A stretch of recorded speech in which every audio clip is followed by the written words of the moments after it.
Hokum. And forewarned, this film's great. But if you've seen Damien McCarthy's previous films, Caveat and Oddity, then you know what you're getting into. I love this movie. I think it's exquisite. I think it's excellent. So we're going to talk about it because Damien McCarthy, for me, is 3 for 3. 3 bangers, back to back to back. So Hokum stars Adam Scott, who is an author who decides to go to Ireland and honor his parents who passed away by spreading their ashes at where they spent their honeymoon. Well, when he gets there, there are rumblings that there's a witch who has been trapped in the basement for many, many, many years. And I think I want to just leave it at that. Like I said earlier, if you've seen Oddity and Caveat, this film has a lot of that DNA in it. And this film also has a ton of twists and turns and reveals, just like those. But what I love about this movie is Adam Scott. I've always had a soft spot for him. Like, I adored him in Party Down. His little cameo in The Monkey is great. I think he's a brilliant actor. Big Little Lies, brilliant. And in this film, he portrays very much an asshole. And I say that with the utmost love for the character. So if you have a hard time dealing with asshole characters, then this might be a little off-putting. And there's a reason why he acts the way he acts. A lot of his performance reminded me of James from Silent Hill 2, which leads into my next point, where this kind of feels like a video game. Like, this feels like a horror video game in like the style of like Silent Hill or an Alan Wake,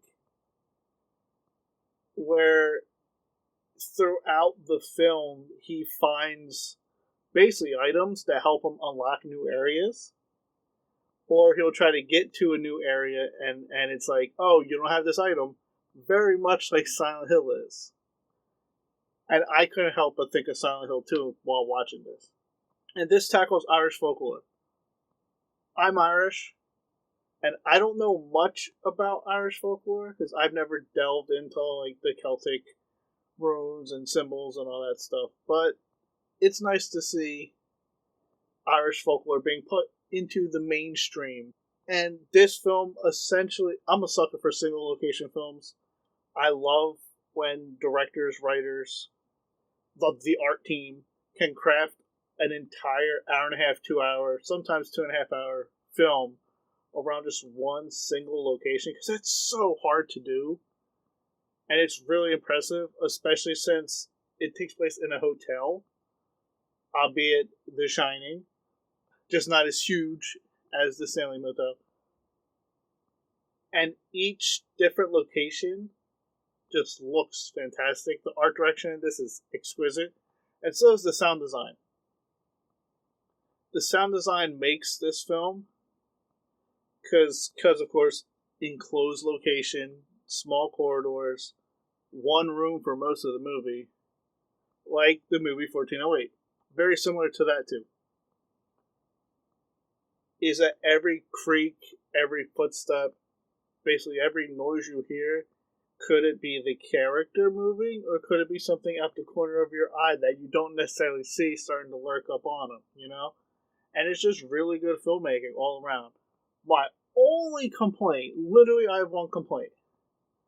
There's a character in the movie. He was in the trailers, he was in the marketing, so it's not a spoiler. There's a character in the movie called Jack the Donkey, also known as Jack the Jackass. And his design is creepy, it's unsettling, and the performance is great, but I desperately wanted more of him.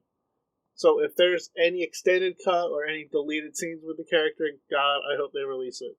The 2 scenes I'm pretty sure he's in are excellent, and I really wanted more of that character.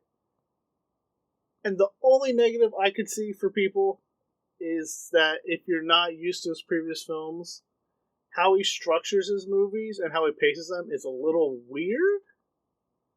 And this film starts off quite slow for a horror movie.